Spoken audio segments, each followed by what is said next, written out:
Hello, welcome to the Redmen TV. I'm really pleased to be joined today by Rafa Honigstein of The Athletic, journalist and author. Of course, you know that The Athletic have partnered up with the Redmen TV.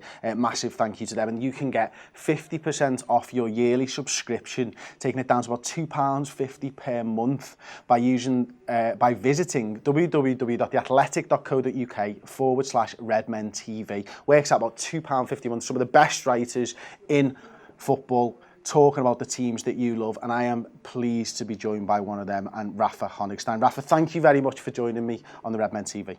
You're very welcome. Happy to be here. So it's been a while since we've spoken, and I think when we last spoke, as we mentioned off camera, it was November 2017. Your book, Bring the Noise, had just come out, and we had a fascinating hour talking to you, and I think you went over to the Anfield Wrap afterwards, and you're very much on the circuit. How much have you enjoyed Jurgen's reign since that time? Well, hugely, for a variety of reasons. I think professionally, of course, you invested to a certain extent in him and his project, and telling people in the book when it came out. And remember, when it came out, Liverpool had a bad start to the season. I think they were 8th in October 17, telling them just how good a manager he is, that he'd done a great job at Mainz, he'd done a great job at Dortmund, and he was beginning to do a great job at Liverpool. I think it was quite important for the sense of credibility to see that come to fruition, and for him to realize that promise and show that this was not a coincidence. And now that I've updated the book for the last 2 seasons, it makes for sort of more complete cycle, complete arc, if you will, because all the success that had been achieved before, I think, was being foreshadowed already in his first couple of years at Liverpool, and now, as we know, they're on the verge of an even bigger one. Hopefully so. I just want to take you back, though, to those early years of management. Obviously, he spent 7 years at Mainz after being there as a player, and then 7 years at Dortmund. What have you learned about him over the last sort of decade plus, and about him as an individual? And what do you think, Rafa, that has enabled Jurgen to be such a successful manager? Well, I think to answer this properly, we'll probably sit here for a few hours. But like all good managers, I think he has the ability to connect with people, but also to tell them a compelling story, not just in terms of giving them sort of a framework to work in, ideas about togetherness, ideas about what it means to play for a specific club, what it means to the fans, but actually also a real strategy, a real game plan that players can use, that helps players to perform better, that helps teams to perform better. And most coaches have maybe one or two things of these characteristics. Very few manage to combine all of that. The man management, the buying into this bigger idea, the almost having a vision that people can get behind, and also some very concrete, very tangible footballing advice that makes a big difference if it's applied by willing players. And thinking back to those Mainz and Dortmund side and the are there any similarities with how Klopp built those sides that you can see in this Liverpool side?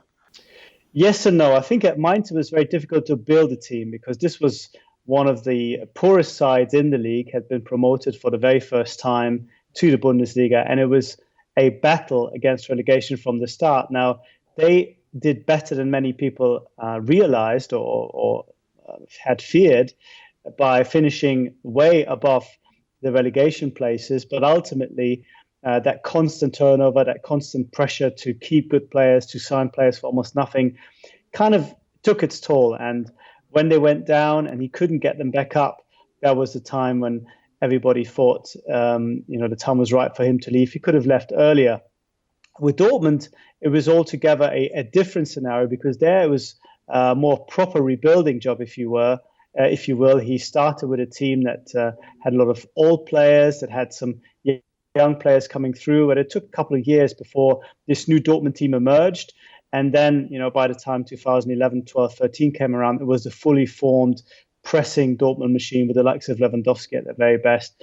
But ultimately, at that moment, the rebuilding was over because you couldn't keep the best players. Liverpool is unique and different in that sense, because I think as far as a sort of a logical, systematic building process is concerned, he has been able to do that for the very first time. And for the very first time, he's been in a position where he didn't have to sell his best players. And the team was so good that he didn't feel that he had to buy new players. That was a situation that was never the case at Mainz and Dortmund. Even at Dortmund, there was a constant upheaval, constant thinking of how can we replace players like Nuri Sahin, like Götze, like Lewandowski. And ultimately, I think that soaked up a lot of energy and made it very difficult to sustain that run. Yeah, and I think, the systems, I think I'm right in saying that he played for the majority of the time at Dortmund, very much a 4-3-2-1, wasn't it? Is that right and fair, Rafa? Yes, I think that's largely fair, though he often played 4-4-1-1 without possession. One game that's really worth watching again if you have the time is his away game against Manchester City in the Champions League. They only drew 1-1, but they played City off the park. And it was the performance, the beginning of the 12-13 season, when they ended up going all the way to the final, which was probably their most complete performance in European football. Yes, they had this great win against Real Madrid in the semi-final as well.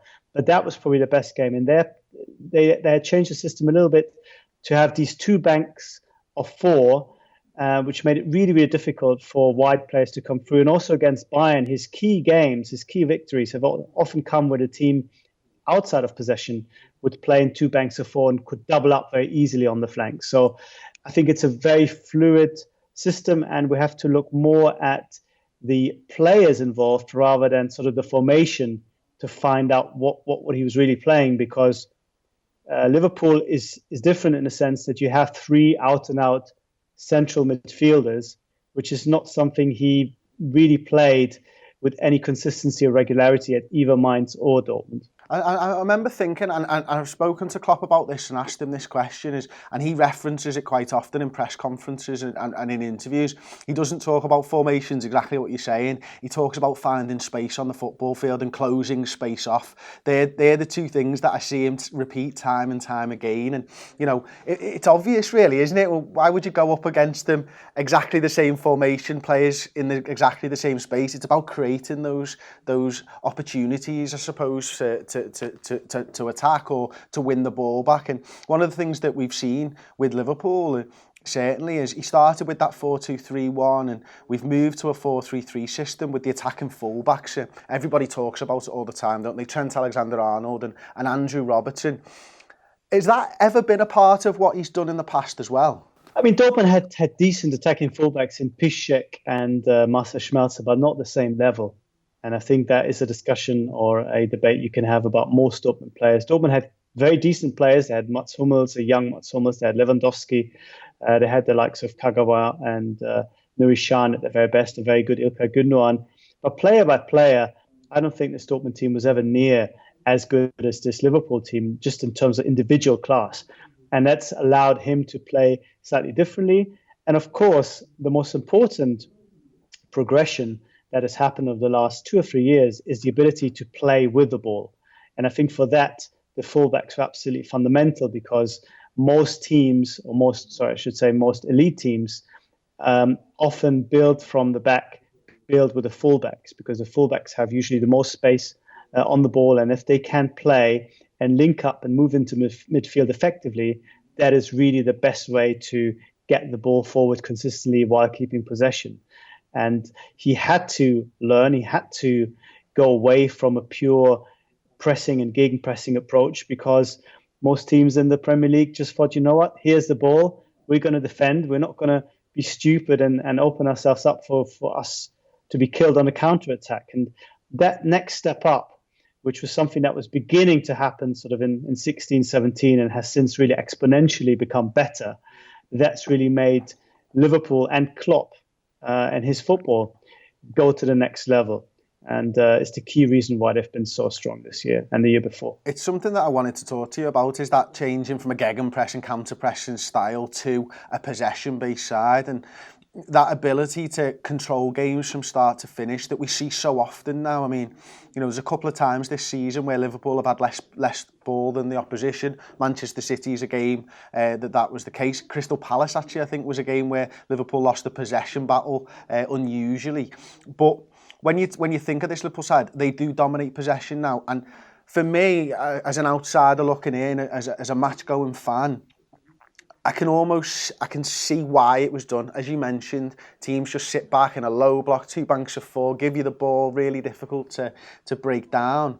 Do you think Klopp doesn't get enough praise tactically? Because everybody always talks about him, he's the motivator. He's the guy who will G a team up, he'll bring a team together. But Klopp is, and why I think the Premier League is so difficult to win is because there's teams that play all different styles of football in the Premier League, and you have to be able to win against all of them. And do you think Klopp gets enough praise for tactically moving Liverpool on from that gegenpressing side to this possession-based side that we see now? Well, I think people are always putting labels on managers or on people full stop, where it's very often difficult to imagine that people should have 2 labels at the same time. You know, we think of Pep and we think of tactics, and we think of Klopp, we think of the hugs and the smiles. But of course, if it was just the hugs and the smiles, I don't think you'd get very far, as maybe other very smiley managers Liverpool have found before. So there is, of course, a huge hinterland there. There's huge footballing intellect there. But Klopp has always been a little bit careful not to overplay that. I think he had grown up in an era in Germany where people talked about tactics and were very quickly derided and dismissed as know-it-alls, as professorial types, as people who were like show-offy.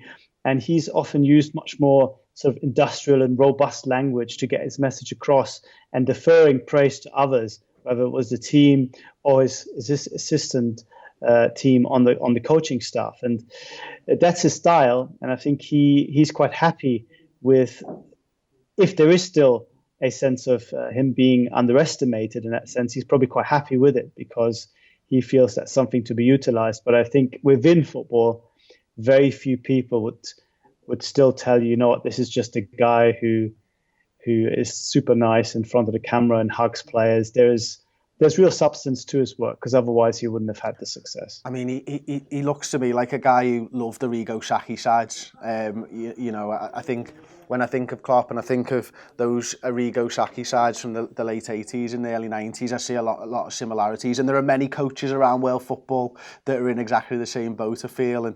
And one of the big things that I think Jürgen will tell you, and I'm sure he probably has told you, is that he gives a lot of praise, and you mentioned it then, to the people around him. And one of those newer sort of people in his sort of inner circle is Pep Lijnders, or Pep Lijnders, I should say, apologies. How do you think the team's moved on since he was made joint assistant manager and Buvac moved out? And do you think that had anything to do with translating from a counter-pressing side to this side that we see today? I think it's very difficult to sort of individually pinpoint the tactical development by saying it's because Buvac has moved out and Lijnders has moved in that Liverpool have become more expensive. But there is no doubt to me that the freshness and the energy and the enthusiasm that Lijnders brings to the table, as well as his background, which is a different one, footballing-wise. He is Dutch, he is versed in the Dutch school of football, has had a very positive impact. And I think it's come at the right time, because after working the best part of 20 years together, maybe there was a little bit of a staleness between Buvac and Jurgen Klopp. And maybe the relationship had run its course. And maybe, as we have seen with other managers who are very successful, it had been a good moment to, I wouldn't say reinvent yourself, but at least inject a bit of novelty factor into your coaching setup. And Lijnders was there at the perfect moment, at the perfect time, effectively coming back after Buvac had left. And I think those two things are very closely connected. And you only have to experience him in the flesh to see just how infectious his personality is. And I think he makes for a really good sounding board alongside Pete Kravitz, who's much more sort of analytical and a little bit more German, in his approach. And the three of them seem very, very happy with each other.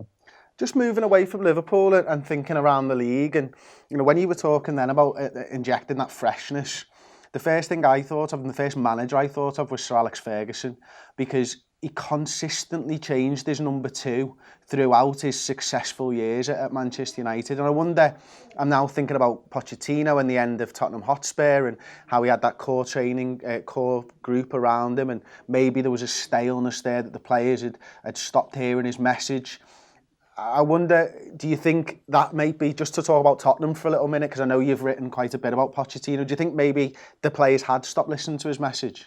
I don't think they had stopped listening, but I think it's very difficult to play a style that is so demanding physically and psychologically consistently without freshening up things. You can either change your ways and your methods or your coaching staff, or you can change the players.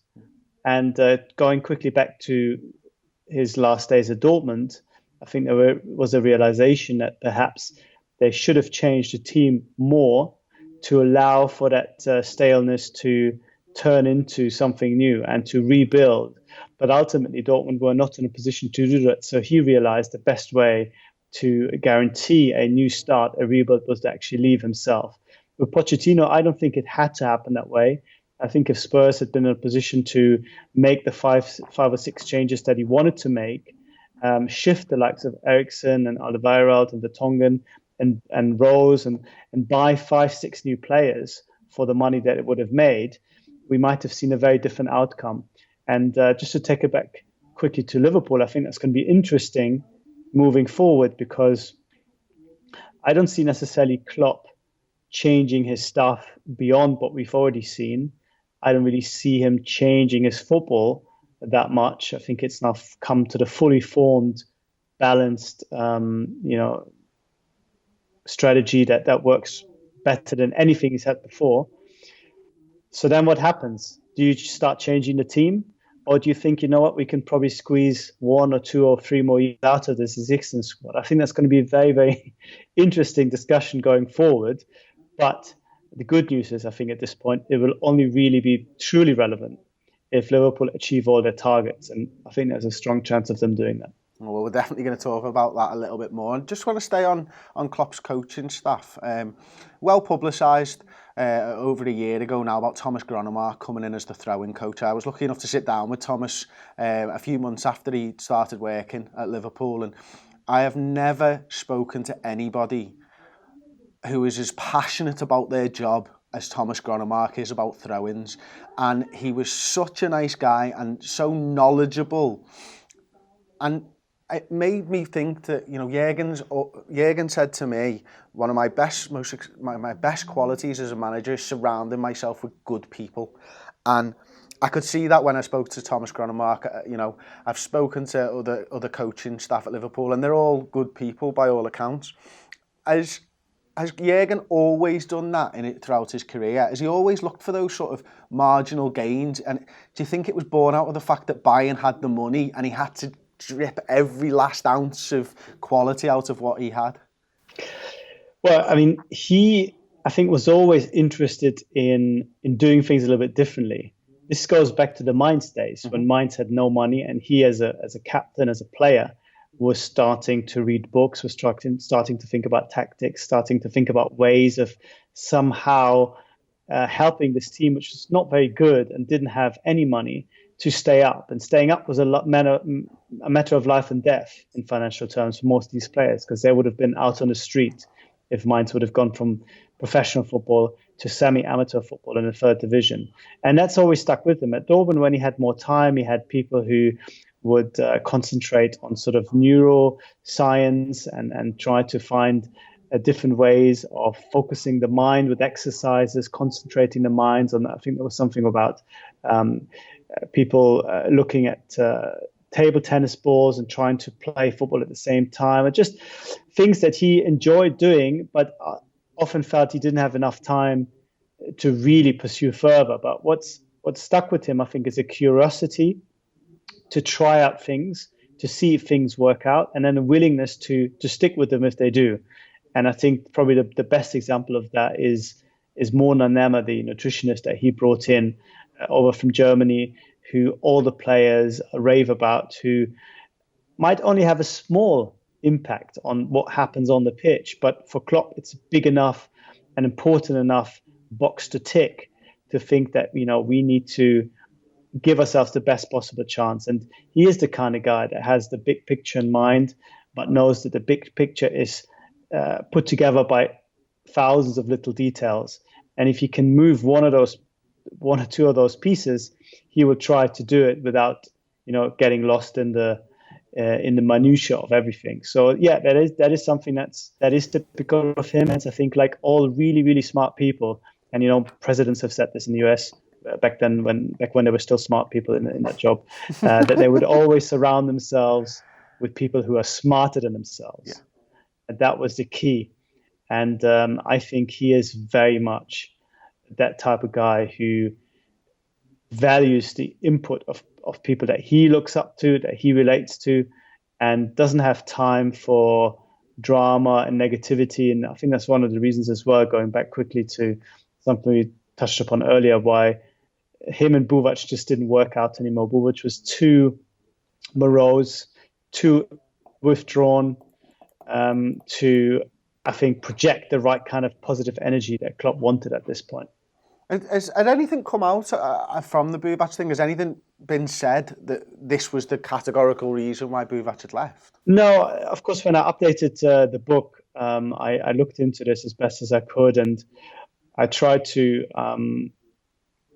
describe it in delicate terms. But the best I can really say is that this was a case of perhaps a bit of jealousy, with Buvac resenting the fact that Pep had won more influence back when they were still together, and could maybe feel a little bit marginalized, or maybe could feel that his ideas weren't really being heard anymore. I don't think it went beyond that, but because Buvac is a very introspect character and tends to sort of shut down and not communicate a lot, I think it became a distraction.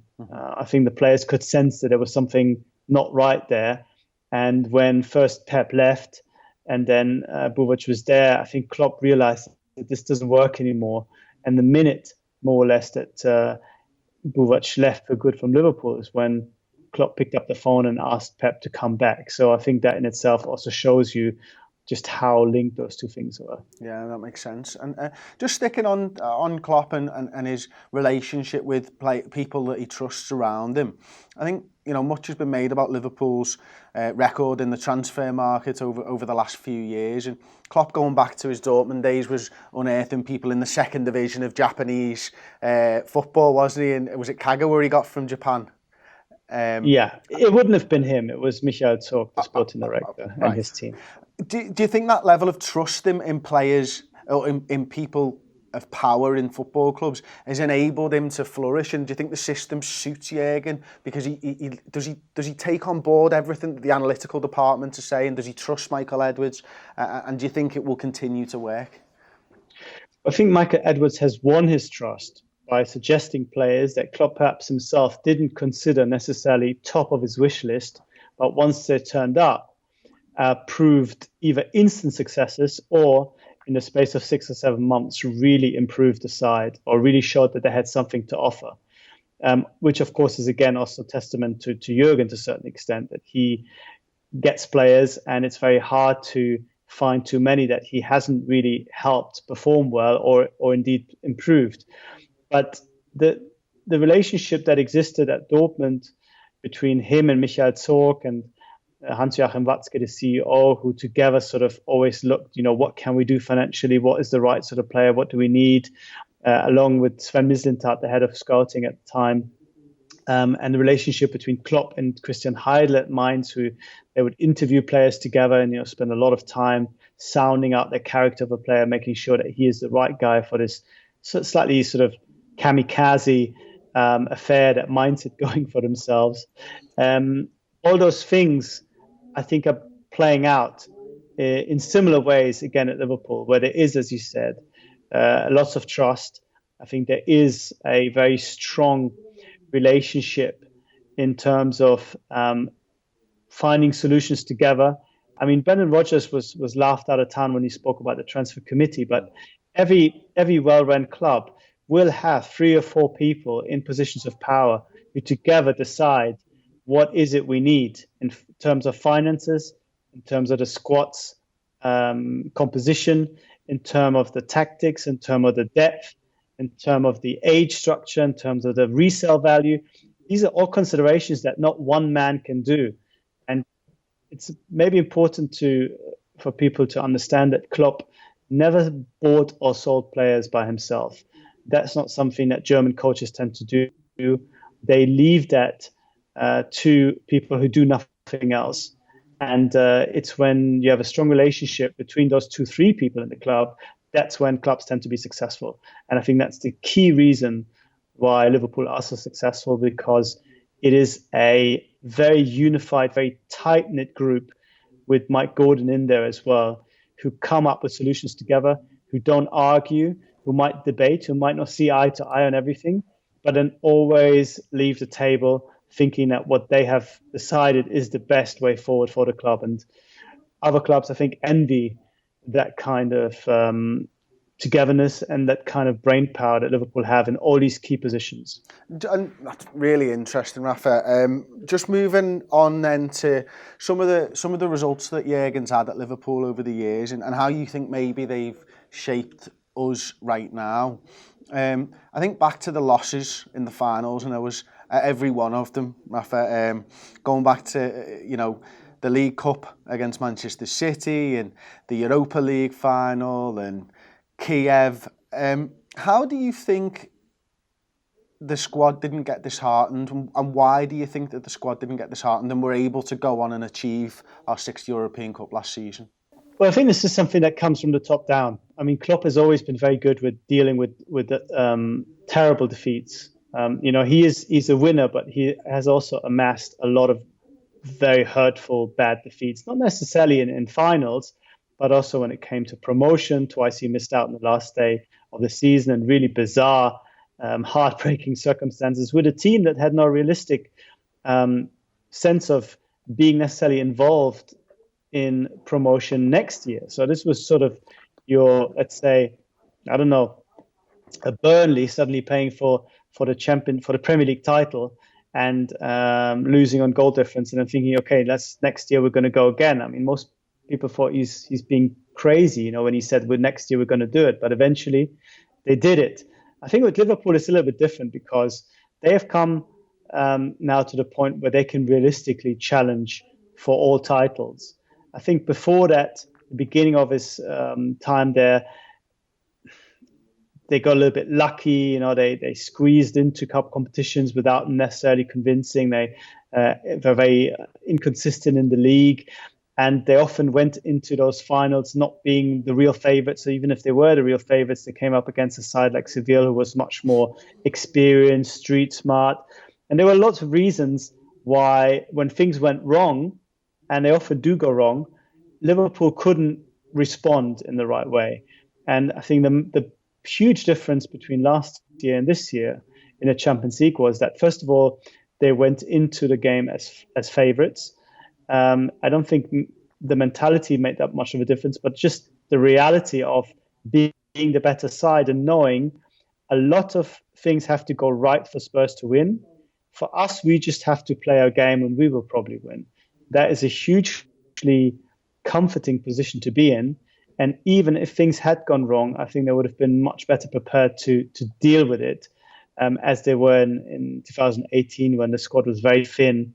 And, he had key players a little bit out of shape, plus all the things that happened with Salah and Karius. So I think, a team is always the sum of its experience. And yes, these things sort of leave an imprint and help people to grow. But I think the bigger factor is just the relative strength of the team. Liverpool, let's say they make the next Champions League final. I don't think what happened, let's say, to Klopp in 2013 or even 18 will have much bearing on this game. The more important thing would be that Liverpool are now universally seen as the one, if not the best team in European football, and will go into this final hugely confident and thinking we can win this game. So I think that's more important than this perceived hoodoo or bad run, or somehow thinking that there was something deficient in Klopp's coaching. I never bought into it. It bothered him hugely, more than he let on. But I don't think he himself believed that there was something wrong with him, because otherwise I think it would be very difficult to do this job. Yeah. One of the things that you mentioned there that I really want to pick up on is that team experiences expression that you use, Rafa. I think you said that a team is more than the sum of its experiences, and it's something that I'm fascinated by, to be honest. I was listening to a podcast a couple of weeks ago from MIT Sloan, and they're a very analytical podcast, and they were talking about how you measure team chemistry, and there's all these mad things that I don't understand and formulas and stuff to measure team chemistry, and I was listening to it and all I was thinking about was this Liverpool side and the experiences that they went through to get to Madrid and win number 6, the experiences that they all share together, and they go into each game and they know what the player next to them is going to do. They've played alongside them. Klopp is sometimes criticised by Liverpool fans for playing Fabinho, Henderson, Wijnaldum over and over again in these big games. But they've shown time and time again that they understand what their job in the team is. They understand what everybody else's job in the team is, and they've got the experience of battling through. And with something we're seeing in the Premier League this season, isn't it? Liverpool going a goal behind and being able to overcome it. Is that something that you get behind as well? You're interested in is seeing how a team develops together? Yeah, well, absolutely. I think, and there are two factors to this. One, there is the mentality, the psychology, the conviction that we will just keep playing, we can do it. And there's no doubt that Liverpool have reached that point after the Barcelona game, which will probably be a source of confidence and a source of optimism for years to come. Because if you can do that, you can do basically everything. Yeah. And that's really the card that Klopp can play again and again when it comes to setting up his team, saying you are guys that have achieved the almost impossible. You can definitely achieve the possible, and you can definitely play as well again. So that's something that they'll have in the bank for years to come. But there's also, of course, I think more sort of the more tangible stuff. I think, when you think about a certain player playing, sometimes supporters think, well, if we take out Henderson and we put in N'Golo Kante, we would have a much better team. He's a much better player. Managers think very differently. They think a player that plays there helps others do something, helps me control the dressing room in certain ways, helps me with getting my message across because this guy listens more to me than others. He is a guy that can, carry my coaching ideas onto the pitch than others. This is a guy who, because of his selflessness, helps others shine, for example, and does a lot of invisible stuff that maybe many supporters don't pick up upon as readily. So that is something I think that you have to, after a while, simply trust your manager to get right. And I think a guy who has been winning as many games as he has should by now have the trust of most fans to think that there is a really good reason why he plays players that maybe individually, just in terms of their skill set, are a little bit underappreciated, but they do something that has a bigger impact elsewhere, just by doing certain things or even not doing certain things, which allows others then to step up. And that's something I think that a coach of just over 20 years of experience now, or just under 20 years of experience, will have figured out by now. Sort of as you said in the beginning, this kind of really magical, chemical almost relationship between players and how to put together a team that really gels. I think this Liverpool team is as close as you can going to find by way of a team that functions in all areas of football. Brilliant, Rafa. Thank you very much, mate. Listen, if you want to catch the second part of this show where we can discuss so much more about maybe what the future holds for Jürgen and a little bit more about Rafa and his career and some of the high points for him, then please go over to the redmentv.com and subscribe over there. It's just £5 a month and you get about 30 hours of entertainment and you get a month free so you can try it, and if you like it, keep it. If you don't like it, then just cancel it without paying a cent. Thank you very much. Don't forget to smash that like button and we'll see you next time. Ta-ra.